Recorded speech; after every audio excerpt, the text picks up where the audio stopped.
நமக்கு ஓட்டு போடலாம். நம்ம வீட்டுக்கு போறோம். நீங்க பாத்துருந்தீங்க உங்க காலேஜ் நம்பர் சொல்லி எடுத்துருவாரு.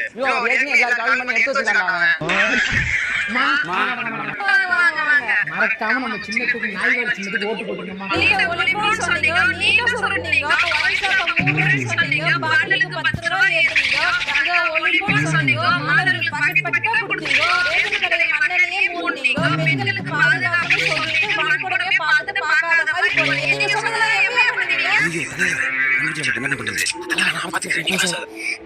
அம்மா ஏன்